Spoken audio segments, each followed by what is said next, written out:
सकळ मंगळ मंगळाचे काळ सारावा चिंतने एकांतवासी गंगा स्नाने देवाच्या पूजने प्रदक्षिणा तुळशीच्या भावार्थ रामायण अंतर्गत मोये हलवडे गडी लक्ष्मी शक्तीमुक्तीचा कार्यक्रम या ठिकाणी संपन्न होतोय. गंभीर रामायण म्हणलेला म्हणतं माता भगिनी तुझ्यासोबत आलेले संभाजीनगर साधन असतील, राजापती उद्या धर्मेंद्र असतील, तुम्ही गावाले सगळे आलेले आम्हाला सुभाष महाराजांनी फोन केला. ठीक आहे, प्रेमाचं पूर्ण असल्यामुळं कधी कधी टाळता येत नाही, नाहीतर उष्णतेचा फार मोठा आहे. असो आता आम्हालाही तर भक्तीचा छंद असल्यामुळं आम्ही त्या ठिकाणी पुकार दिला. त्या ठिकाणी उपस्थित असलेले बेसर असतात आमचे मित्र बालाजी गुरुजी सर्वच या ठिकाणी आता अनोळखी असं कोणीच नाही माझ्यासाठी. म्हणून आपल्या मस्तक हे पायावरी त्या वारकरी संतांच्या भावार्थ रामायण अंतर्गत लक्ष्मण शक्तीतला हा 6वा अध्याय आहे आणि 48वां हा खुद्द या युद्धकांडात आहे. कथेचा प्रसंग आहे का सद्भक्त हो, 2 निष्ठावान भक्त आहेत, राम भक्त आहेत. माझे हनुमानजी सर्व घडलेल्या कथनाचा असणार त्या ठिकाणी या ठिकाणी वर्णन करतात. सुंदर असं गोड रामायण वैजनाथ महाराजांनी या ठिकाणी सांगितलं. पण वैजनाथ महाराज तुम्ही गोड रामायण सांगत थोडंसं झेहर मला बोलणं वगैरे ऐकू आलं, त्याच्यामुळे थोडं सौम्य भाषा वापरली चांगली तरी म्हणजे अधिकारवाणी आहे म्हणून सांगतो मी. कारण कसं असतंय तुमच्या आकार सत्य कटू लागतं, हे अगदी सत्य आहे, पण कटू बोलून या जगात जगणार नाही, त्याच्यामुळे सौम्य भाषा वापरायची. तुमच्या मताशी मी 100% तुमच्यापेक्षा अधिक कटू आणि सत्य बोलत होतो, पण वाणी व्यर्थ वाचा आपली शिकवू नये, कारण उपयोग होईल या समाजामध्ये, म्हणून आपण सौम्य भाषेत बोलत आहोत. ऐका, भगवान परमात्मे कोण आहे? राम दीनाचा दयाळ आहे, भक्त वत्सल आहे, करुणाकार आहे. आता तुम्ही त्या ओळीचं निरूपण केलं बरोबर आहे. तुमचं इथे भगवंताच्या विचाराला अनुसरून नातांची ओळी टिप्पणी होती, ही सत्य आहे त्याच्यामध्ये. पण एकांना क्रियांगाला आपल्याला विचार करावा लागेल. खरोखरच आहे भगवान दीनवत्सल आहे, एकाच्या अपराधासाठी. बरोबर आहे, देवाचंही बरोबर आहे, पण प्रसंगानुरूप ओळी वापरावी लागते. धर्मावर ग्लानी ज्या दिवशी येते त्यावेळेस भगवंताला आपलं कर्म करावंच लागतं. आणि म्हणून त्या ठिकाणी भगवंताला दयाळाने म्हणतात. भगवंत हा दीन दयाळ आहे, कृपा वत्सल आहे, आणि म्हणून दयेच्या स्वरूपाने भगवंताने काय काय केलं. एक राज ऋषी भरत जी असणार त्या ठिकाणी कथेचं श्रवण करतायत, हनुमानजी असणार आपली कथा मुखातून सांगू लागले. ऐका पुढची. राम कृपेचा कोवळा, राम देवीचा जिवाळा, राम कृपाळू कळवळा, लोका सकळा देखोने. या जगतामध्ये भगवान परमात्म्याचं राज्य असलं तरी या जगताशिवाय राज्य नाही, सत्य आहे. कारण एकटा माणूस या ठिकाणी राज्य करू शकत नाही, म्हणून ते विश्व निर्माण केलं त्या भगवंताला. आणि म्हणून त्या भगवंताला त्या जसं नामाभिमान दिला आहे त्याप्रमाणे भगवंताला वागावंच लागेल. दीनवत्सल आहे, कृपाळू आहे, भक्तवत्सल आहे. भक्ताचं मनोरथ पूर्ण करणारी गुरु माऊली म्हणजे भगवान परमात्मा आहे, हे विचार दूर जाऊन देता कामा नये. आणि म्हणून या मताला अनुसरून देवाला वागावंच लागेल. आणि तो देव वागला. दयाने भगवंताला दयाघणे तो भगवान परमात्मा आहे.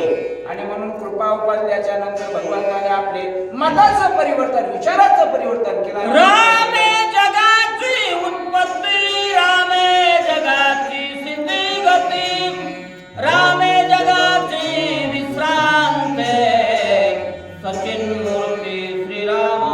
आणि म्हणून माझ्या भगवंताला अनेक रूपकाने बोलू लागले.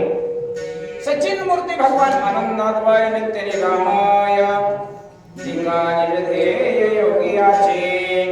आणि म्हणून तो देव आहे. तो आता त्या सुंदर उत्तरकांडामध्ये आपल्या युद्धकांडाच्या अंतिम कळस अध्यायामध्ये गोड वर्णन केले ग्रंथकर्त्यांनी माझ्या भगवान परमात्म्याचं. तो त्याला मळ नाही, तो निर्मळ आहे, चांग आहे, अभ्यंग आहे, निराकार आहे, अविकारी आहे तो भगवान परमात्मा. आणि म्हणून दीनदया असलेल्या भगवान परमात्म्याला आपल्या भक्तानं करुणेची हाक दिल्याबरोबर पूर्वी त्या भगवंताला ऐकावंच लागतं. कारण देव भक्ताचा अंकित आहे. होय भक्ती केला तैसा मुरलीधरा देवीचा. आणि मग देवाला ऐकावं लागलं आणि मग त्याच्यावर परिवर्तन मनाचं केलं. आणि मग काय काय केलं हनुमानजी सांगतात भरत ऋषी ऐकू लागले. निरापराधे केवी मारू म्हणून मांडिला शिष्टाचार रूपात विलांगद विरू अति चतुर बोलका. माझ्या प्रभू भगवंताला दया उभारली गेली. तो दयेचा सागर आहे, आनंद झालाय आहे, सच्चिदानंद आहे तो भगवान परमात्मा. मग साम दाम दंड भेद नीती चार नीतीपैकी भगवान परमात्म्याने विचार केला. आता बाकीचं सोडा, कारण घृणा निर्माण झाली पाहिजे. कधी कधी निर्दयी कठोर माणसाला घृणा कधी निर्माण होत नाही महाराज. आणि म्हणून माणूस त्यालाच म्हणतात प्रसंगाला आपल्या मनाचा अंतःकरणाची ज्या दिवशी दिशा बदलते त्या दिवशी तो माणूस होत असतो. भगवान परमात्मे म्हणाले आता युद्ध नको, तह करा. तह शिवाजी महाराजांनी जसं तह केलं ना तसं तह करा. आणि मग काय केलं, एक हुशार विवेकी चतुर जो काही वालीचा पुत्र होता युवराज असलेला अंगद. कारण माणसाची निवड कशी करावी लागते. चार माणसात गेल्याच्या नंतर तो माणूस कसा बोलला पाहिजे, बोलकेपणाला बोलला पाहिजे. विचार मांडताना पुढच्या माणसाच्या विचाराशी आपलं सहमती झाली पाहिजे. असा हुशार चतुर ज्ञानी आणि विवेकी अंगदाची निवड केली. आणि मग काय काय केलं म्हणू लागले ऐका.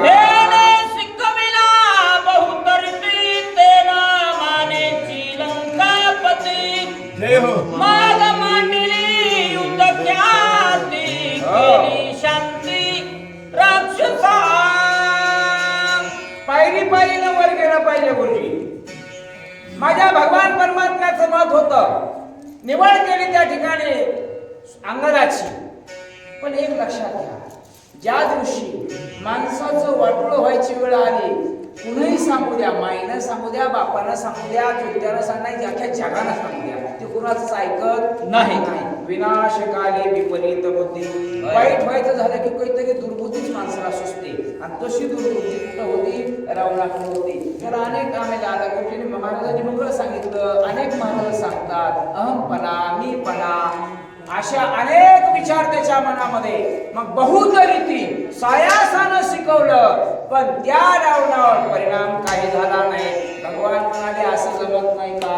मग भयंकर स्वरूपातले युद्ध त्या ठिकाणी रणकल्लोळ माजण्याचा प्रयत्न त्या ठिकाणी आरंभ केला. युद्ध झाले घोरांदार मंत्री प्रस्तादी महोदर इंद्रजितादी महावीर मरे कुमार मारिले.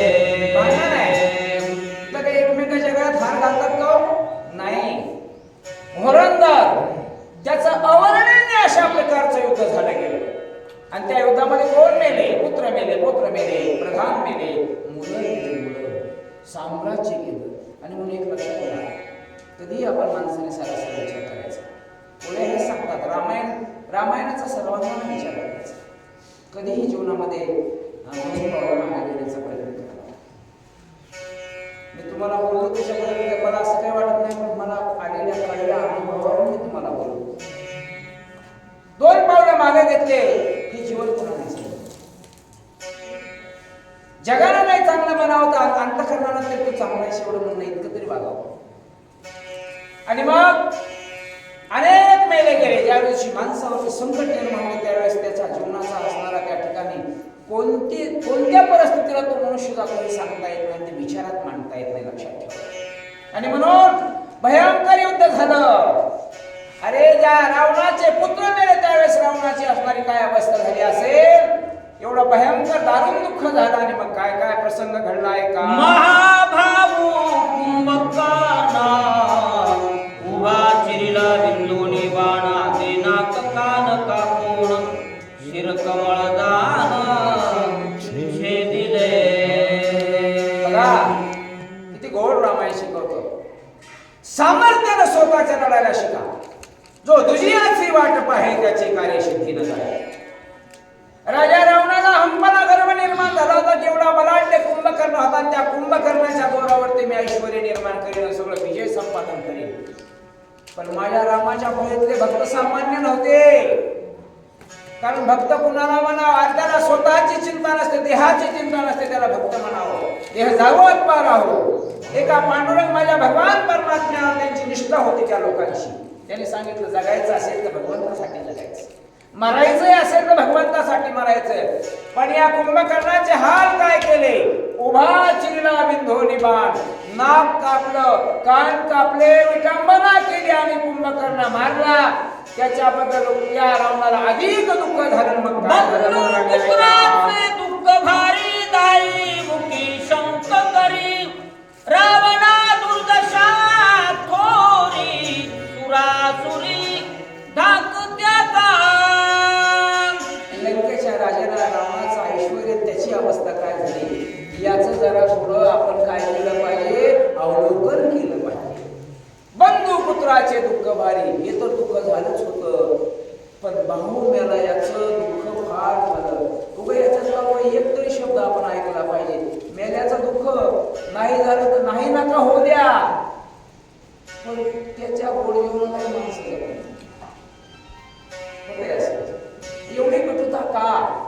मी वारंवार सांगत असतो, लाईव्ह तुम्ही केलं तरी मी बोलतो, लक्षात घ्या. जसं बोलता तसं वागता, थोडंसं नुकसान झालं तरी हरकत नाही. एकदा पडलेल्या प्रेमातला खंड पुन्हा दोघत नाही, तो भांगलेलं नातं कधी जोडत नसते, लक्षात ठेवा. होय, आणि हे नातं जपायचंच असेल ना, तो रंगू देऊ नका. आता कधी कधी एक अंगानं गुरुजी, आता गुरुजी चांगले वागाले पण पुढचा चांगला वागायला त्याला नाईलाज असतो, पण समजून घ्या त्याच्या मागाचं परिवर्तन निश्चित कधीतरी होईल, हे लक्षात ठेवा.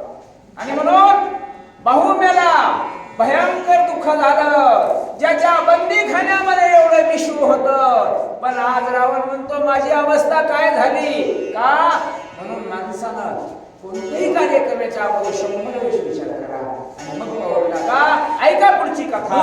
आरंभला बहुत आतुर बळीहार गुणात माझे काही नचले मत, दात खाता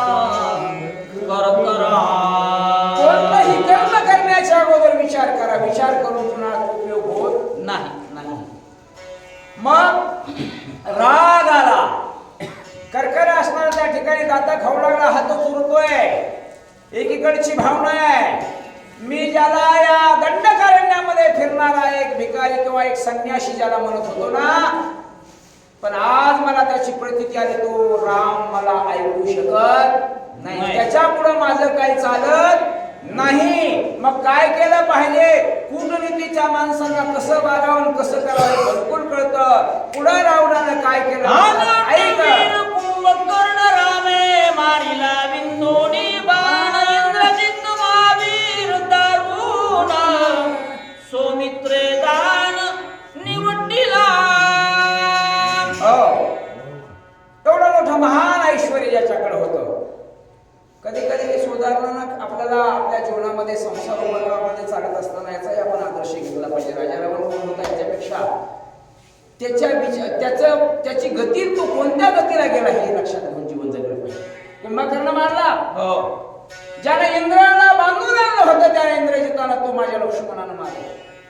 कारण एक अधर्मावर धर्माचा विजय हे निश्चित लक्षात, आणि अधर्माचा विजय कधीच होत नसतो हे निश्चित लक्षात ठेवा. आणि म्हणून हे सगळे मारले, पुत्र गेले, प्रधान गेले, भाऊ गेला, पोटचा मुलगा गेला. आणि एक लक्षात घ्या, जीवनातलं सगळ्यात मोठं दुःख हे असतं, आपल्याकरता आपल्या मुलाच्या चितेवरती आपल्याला गौरव ठेवायची वेळ येते ना, ह्याच्यापेक्षा जीवनातलं दुसरं दुःख कोणतंच नाही. आणि म्हणून सगळ्यांनी सावध राहिलं पाहिजे, व्यसनाधीनतेपासून बाजूला गेलं पाहिजे.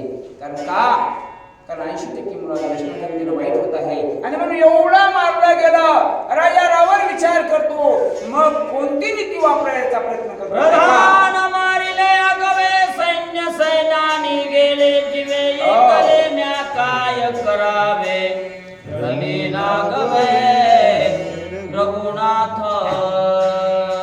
सरासर विचार आहे, पण वेळ निघून गेल्या सद्भक्त विचार करण्यात मतलब नाही. वेळेच्या आधी विचार करा, वेळ कधी कोणासाठी थांबत नाही.